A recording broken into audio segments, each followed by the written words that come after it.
Okay, we're in my trusty steed, my 2009 Silverado, and I got a blinking AC light. My air conditioning is intermittently not working. Let's see if it does it. Okay, no cold air, no clutch. Remember looking at this years ago. Intermittently, this was doing this every once in a while, maybe once a summer for a couple years, and now it's like all the time. Not all the time. Actually, it worked yesterday and for a bit, and then today it's not. Let's do a full code scan. AC pressure sensor circuit, low voltage. This is the guy we're focusing on right here, people. The P0532. I knew it was some type of a pressure sensor circuit issue. AC, right? AC not working. We got a pressure sensor code. Let's see if we can get a data parameter for that. AC pressure voltage is 0. Yeah, AC high side pressure is 0. I know it's not 0 too, because it's intermittent. It works sometimes, sometimes doesn't. Let's see if we can find this pressure sensor. Some fundamentals here. That guy right there is an accumulator, and that is not going to be the sensor I'm looking for. That looks like a 2-wire, maybe pressure switch, but that's the low side of the system. Yeah, just 2 wires on that guy. That's not the one I'm looking for. High side, high side. I think that's it right there.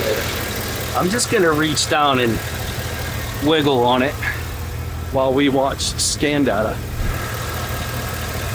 As soon as I touch that connector, we get some data parameter changes. But that's going to be probably just stressing the male pins in the sensor. We're going to do our checks. Got to be diligent about it. The data parameter right here, the AC pressure is 0. The high side pressure sensor is right here. I'm going to tap on it. I'm going to have to check the wiring real close too, but the tap test will be helpful. Any changes? So the last thing I want to do is like beat the crap out of that, because we could have like a mouse or something, wiring damage. I'm gonna unplug it. Should go to 5 if I unplug it. Stayed at 0. Okay, so it may not have a bias voltage on it, because that is now unplugged. All right, that's as far as we can go right here. We have to put it inside and look at the harness. Do some voltage checks right at the sensor. Yeah, see, I got some rub marks right here. We need to get a voltmeter on this. That looks like that's rubbing through right there. There's some quick voltage measurements first. Get you focused over here. Let me unplug it, see how much harness slack I have here. Oh, I don't have any. Okay. But here's the deal. Our high side pressure sensor should not be reading 0. I just want to make sure we don't have a wiring problem. I don't know how well I'm going to be able to show you my measurements. I'm going to do my best. And when I unplugged it, that's step 1. But that's only if there's a bias voltage on the signal. Some of these have a bias and some of them do not. For those of you that don't know what I'm talking about, we'll put some material in here for you guys that you can reference. A bunch of my training classes in my textbook. All right, so my 3 wires. Do this one. Key's on, right? Yeah.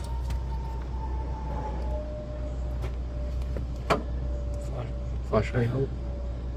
Yeah, maybe. One of these should be 5. There's 0.15, 0.15. I got no 5 volts on this. There's 0.17, although let's check my meter. I'm going up to the battery here, guys. Yep, battery voltage. I did that because I'm worried about my ground up here. Yeah, I have no 5 volt ref here. So what that means, you're breaking the signal wire. So this would be a break in the reference wire. I got basically no power going down to that sensor. So now I need to look at that a little bit closer underneath. All right, check this out. Got some stone damage here on the harness. I didn't see it. Maybe you guys saw it from up above. But there's that orange wire is completely broken, and the green wire got some green cruddies on it. So that's why you don't rush to change parts based on a code. Do your checks. So it's either stone damage or someone played the hokey pokey. It's a freaking magic wand. Look how small these little spikes are. Of course you want to look little liquid tape when you're done. Me. Somewhere in the life of this pressure sensor, probably while I was teaching my class. So if that was the case, it's a good lesson on why you use liquid tape when you're done. But the other thing too would have been, this is more than 10 years. More than 10 years, for sure, since I've been here, if I'm the one that did that. Be careful what you're doing. Yes, I still poke, but this can also be stone damage given where this is located. Anyway, I'm gonna change this connector. Yeah, so no bias on this kind of sensor. So what I wanted to show you guys before I saw the wiring damage was an integrity test. I'm going to show you that right now. This is important because that's what I was going to do to try to find this wiring issue, was the test I'm about to show you. So test light's going to be my buffer because I don't know of my two wires. One's my signal and one's my ground. You'll like this test too, Danner. I'm trying to understand what you're doing. So you just want to see if you see 5 volts. I'm going to jump the reference to the signal wire. Yeah, make sure that its integrity's good there. Yep. Now, would you be able to see if you had a good low ref with the test light? Would it go dim? No, it's going to actually be a dim light from the reference, and it'll protect the reference circuit too. All right, so I don't have the right adapter for my test light going into here, but we'll do it like this. The test light is connected to the reference, and then I'll go to this pin, and what we see, let's see, a glowing dim light. Yeah. That's going to be my sensor ground. Go to this one. It shouldn't light. It does not. But you should see something. And now on my scan tool, my scanner, this should go to 5, and there it is. There's your 5 volts. So that's what the test I was going to do before I saw the break in the wire. I was going to do a integrity test like this, jump the 5 volt ref to the signal, and then you follow your harness from there. And that's really the test. Or if it worked, then you have a bad sensor. Well, yeah, I mean, if this test worked, then your sensor. Yes, correct. If I unplugged it, when I unplugged it, Danner, I had 0, 0, and 0. So I knew I was missing my reference. Okay.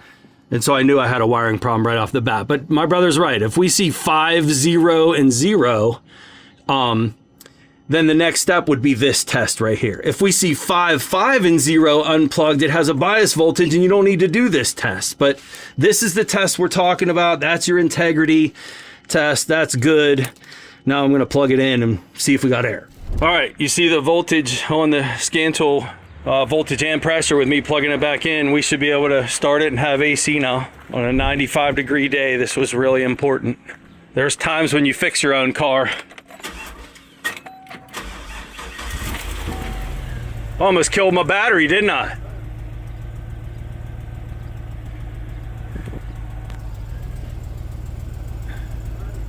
There we go. No blinking light.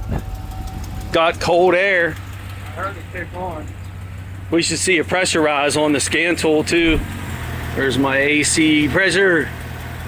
380 PSI. Yeah. It's 380 right now on the high side. You're just got a centrifugal clutch on yours, right? That'll kick up. It's starting to pick up now. Yeah, and pressure's dropping equally as the fan speed's picking up. Yeah. Yeah, man, that's a fix. So, yay. Oh, different video. How's your shoulder? Feeling good. Just got it off today, didn't you? Today, yeah, and I got like that much. Yeah. And I can reach kind of behind my back. Yeah. You know, sweet. My biceps gone. I gotta. For sure. It's atrophy. Time to get to work. Yeah. That's great. That was today, and I got good news today too. My knee does not need surgery. I have a torn MCL, ACL, not ACL, MCL and PCL, but not completely, and it'll heal. Nice. So yay me. Hey, we're both on the upswing. That's right. And the truck's fixed. We have cold air. This is great, but this is a good lesson, guys. Do not be a parts changer. Do your checks. Got a pressure sensor fault, 0 volts on the scan tool. First step, unplug the sensor. Scan tool goes to 5, you're pretty much done. You need a sensor. Scan tool stays at 0 like we had. Do your voltage checks. We had 0 volts across the board. Found our broken wire. Easy so your stuff. Scanner actually read 5 volts with it when you fixed it. So this one does not have a bias. So even with 5 being back, I had 5, 0, and 0 unplugged. Okay. One with a bias, you'd see 5, 5, and 0. I gotcha. And so there's a lot of different ways we can, sum this up. But that's one where if you're fixed at 0 and you unplug a sensor and it goes to 5, you're done. But in this case, having no voltage, then doing an integrity test using the reference, I couldn't do. But voltage checks, get my 5-volt ref back. I showed you guys how to do the integrity test. Let's say you were down there and you saw 500. Before you put a sensor in it, unplug it, jump your 5-volt ref to your signal wire, make sure scan data reads 5. Use a test light as a safety in case you accidentally jump to ground, because we don't want to ground the 5-volt reference circuit out. That's what our test light acted as a buffer. And so, yeah, really, really good one. This is great review of Chapter 7, Chapter 8, Chapter 9, all the material I have in my classes, in my book, and we're always plugging that stuff. So that's how I make my money. And Danner doesn't pay me, so you guys do. Thank you guys so much. We'll see you next time. Some bonus footage. Bo pulling my power wagon in. No, it's not fixed yet. We had to take the new old stock bedside and tailgate, and I had them chemical dip.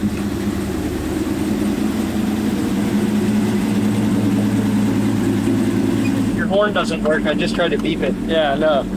The horn doesn't work. Yeah, I know. My spring's bad. Good.